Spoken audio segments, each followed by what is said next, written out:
Hello teachers, today the business is how to teach speaking. And in this series of videos, I'm going to talk about how we should teach speaking to students. Quite often I see conversation classes or speaking classes and they're little more than the teacher and the student just chatting about certain topics. And while I think there is value in practicing conversation, it is by far the smallest part of what a teacher should be thinking about and processing during a speaking lesson. It's like an iceberg. The tip of the iceberg that we see above the water is the speaking part of the class. But there is so much more going on underneath that the teacher should be monitoring and recording and developing in the students, such as pronunciation. There's the prosodic or the suprasegmental elements like rhythm, intonation, tone. There's vocabulary and grammar structures that we need to monitor, markers and linkers and fillers. We need to think about teaching functions of the language and strategies for developing fluency. In the end, our goal, what we want the students to achieve, is accuracy, fluency, appropriacy, and complexity. So these four things are what we aim to develop in the students, but there is so much more going on that the teacher needs to think about. So in this series of videos, we're going to talk about the following list of things. The terminology, which I think is important for teachers to understand. We don't need to pass that on to students. In fact, I recommend you don't. You'll probably just confuse the student more than teach them. But it's important that we know the terminology so we can receive training and understand clearly. We're going to talk about exchanges, including transactional and interactional exchanges. We'll talk about agency pairs and IRFs. And I'll give you some strategies that you can implement in your class today to help students develop conversational fluency. And we'll talk about turn taking, including how to take the floor, how to hold the floor, and how to give up the floor. And then we'll look a little deeper into the strategies that students need to learn to develop turn-taking skills. And finally, we'll talk about our overall goal, which is communicative competence, and Grice's maxims and how they relate to teaching speaking.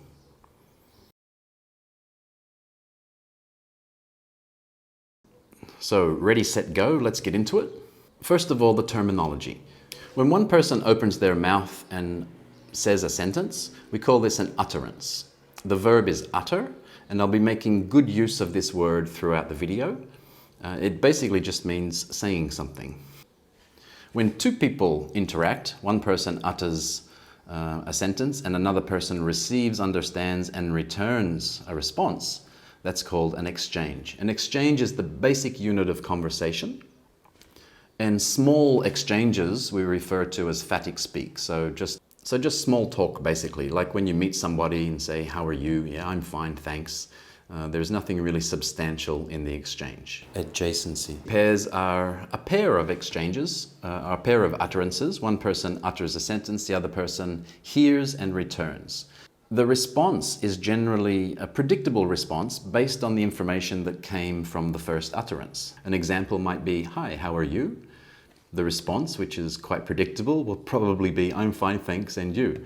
Hopefully not, but probably yes. They're just simple binary interactions. So when we talk about exchanges, we can divide them into two categories for this video: transactional exchanges and interactional exchanges. A transactional exchange occurs when one person needs information, or there is some work to be done. I need something, the other person can satisfy that need, and the interaction is generally quite predictable. We know the trail that it will follow, and for this reason, beginners start to learn transactional exchanges. You'll find these when people order a coffee, call somewhere for information, or ask what the time is. Very basic interactions. Again, they're quite predictable, and they're kind of a safety net for beginner students. I like to develop the interactional exchanges even in beginner students, so that they kind of get out of their comfort zone a little bit, and they're forced to develop fluency and cognitive processing at the time of speaking, which I believe is quite important. So transactional exchanges are great. We can teach them in a variety of ways, but I find that the interactional exchanges are where students really need to work. Quite often students express that they go blank or they don't know what to say, and that may be because the teachers haven't developed the strategies that the students need to develop in order to master interactional exchanges. Interactional exchanges are a little bit more open. They may start off with a kind of predictability, but we don't know where they will end because they're interactional. There can be surprises, but we can develop strategies to help students improve and interact in a more natural way. And we'll talk about those a bit later in this video. And we need to develop strategies in the students, even the small things like back channeling. So back channeling are the little signals that we give to show that we are listening, like the yeah, nodding the head, instead of just checking Facebook or Instagram while the person is talking. We should teach how to give signals that we are listening. And these vary depending on the culture that you're in.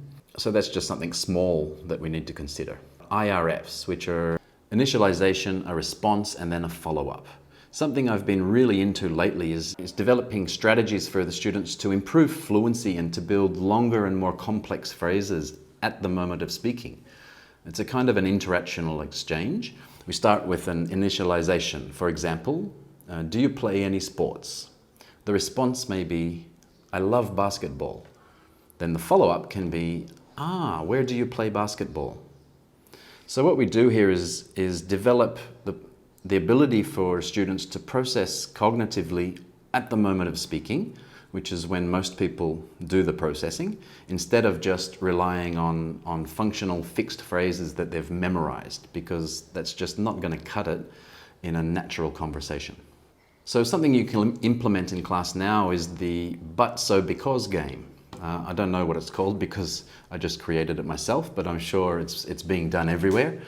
It's where even beginner students that have a control of basic phrases like expressing frequencies, they can use one of those phrases, put a little conjunction in here like but, and then put another phrase after it. That may be, I always have a big breakfast, but today I didn't. So I'm hungry. When students know that they're going to use these little conjunctions, they start to develop the ability to extend the phrase and control more complex phrases. And it's absolutely attainable even in the beginning levels when they've learned their basic frequency phrases. Take a look at this video of some of my students in the English 0 level, and they're using this method. When I was younger, I used to play football on the street, but now I don't. What about you? I don't play football on the streets. When I was younger, I used to roller skate a lot, but now I don't. Okay, so I really think it's a great idea for teachers to implement. Students love it because they feel that they're interacting more, and they are. And they're also developing strategies for keeping an idea in their head while they're speaking the first phrase, and then they know that a conjunction will be used and they need to flip that idea, the but, and then justify it with a so. What this does is allows other opportunities to open to continue the conversation. So we use the IRF, initialization, response, and follow-up, and then we ask the student to push the conversation a bit further. Do you play any sports? I love basketball. Oh, where do you play? I play at the local school. Now that opens up a door for perhaps more questions like, what days do you play? Once the conversation dries up and you reach that pregnant pause, you just ask the students to ask a different question or present them with a kind of a controlled speaking so that you present them with the next idea and they're ready to create the sentence themselves. Let's talk about turn taking. Well, it might seem quite obvious that people take turns when they're speaking. It's a little bit more complex than that, and it's very cultural too. I'm from Australia. When I arrived in Brazil, I found it very difficult to enter into a conversation because of the way that Brazilians finish off what they're saying and then the next person starts before the other person has completely finished. Then that person will come down and start to finish. Then the next person will take off and start to speak. And it's difficult in a second language for somebody to get accustomed to this. And so We need to think about this when we're teaching a second language. In my culture, it's quite common for the first person to finish. There's a small pause and then the second person starts to speak. Not always so in the Brazilian culture, and we need strategies for handling turn-taking. Turn-taking includes how to take the floor, and when I say floor, I mean the time when you are speaking and others are listening. We need strategies for how to hold the floor. When we're trying to express what we want to say, we don't want to be interrupted by people, and we need strategies for giving up the floor or giving the turn to the next person. So taking the turn, I think, is very important, that people understand how to interrupt a person speaking in a nice way, or how to present what they want to say without interrupting somebody, without creating negative feelings because of the way that they interrupted.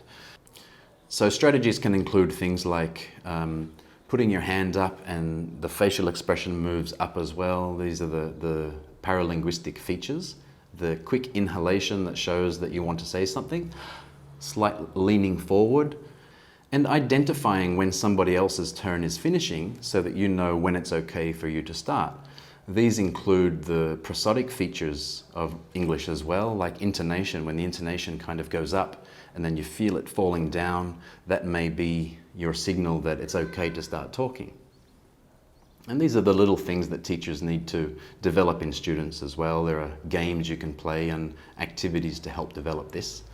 Holding the floor is another one. So we need to develop strategies for students at that time when they're searching for a word and they don't want other people to interrupt, just like I did then.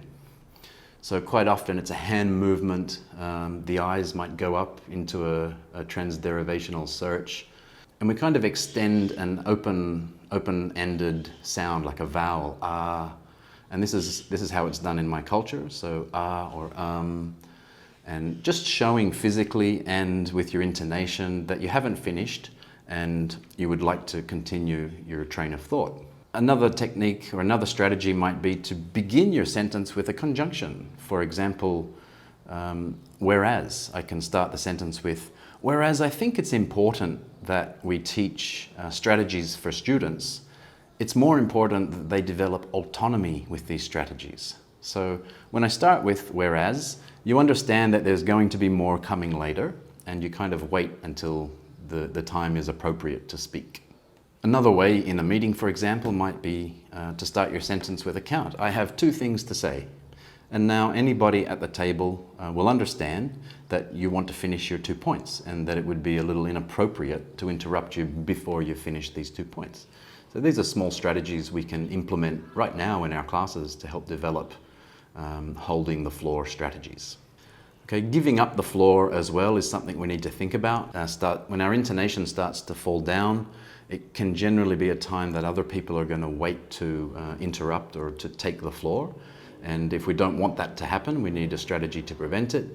So to give up the floor can be quite easy. You can just cut your conversation and say, what do you think? So I think it's important that students develop these strategies, and we develop the strategies in the students. Let's talk about communicative competence. I often measure a person's ability or fluency in English or ability to converse based on the communicative competence elements, which include linguistic competence. We need to think about grammar structures, functions, and lexes. We also need to think about the strategic competence, which is what we've just been talking about. Do they have strategies for maintaining a conversation, entering and exiting and all of that? Sociolinguistic competence, is it appropriate to say certain things? Like when we're meeting a person for the first time, do you ask them how much they make? Well, that may be acceptable in certain countries like China, for example. In my culture, it's a taboo. Certain things you don't ask about, certain things are a little inappropriate. And we also need to think about discourse competence as well. So is everything cohesive? Is it appropriate? Does it follow a certain line? And do students have strategies to develop that? Grice's maxims as well are quite important when we're talking about conversation. Grice's maxims are the maxim of quality and quantity. The maxim of quality talks about we should always say what is true, we don't lie. I mean, we've all spoken to people that tell a tall tale, you know what they're saying is a lie, but you just kind of humor them. And this breaks the maxim of quality. So we want to make sure we're being truthful and we're speaking directly. The maxim of quantity. So for example, if a person wants to know something and the information you give them is very little, the person is not satisfied. They don't have the information they need. That breaks the maxim of quantity.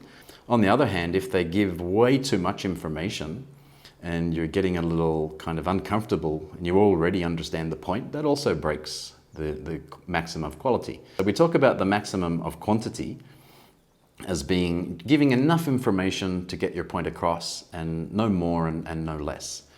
Then there's the maximum of relation. We need to make sure that what we're saying is relevant and that it's pertinent to what we're speaking about.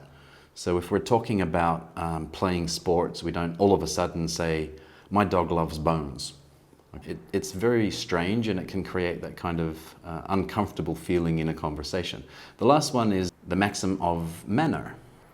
So we need to make sure the manner that we're speaking is appropriate, we're speaking clearly, we avoid ambiguity or obscurity. So we don't kind of speak in code or riddles, we need to speak directly. So the manner that we speak. Quite often, one maxim can break another. For example, when you break the maxim of quantity, so you don't give enough information for the person, they don't quite understand what you're saying because you're short of words, that can break the maxim of manner because you're not being clear. It comes across as a little ambiguous or vague. And so one maxim ties in and overlaps with the other, as does the communicative competence. I'll make some more videos later where we go more profoundly into the individual elements. Today we just scratched the surface on this series of videos and I presented what we will talk about more in depth later on.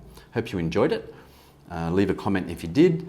If you have any friends that are teachers, invite them over. We'll have a nerdy English teacher training session together. Over at my YouTube channel, it's a little bit lonely over there, so come and visit. If you're already on YouTube, that's great. Then go over to Instagram and follow me there. But the goal here is to invite as many teachers as we can, try to raise the quality, the level of teaching in the region, and I hope you will enjoy that. Until the next one, ciao for now.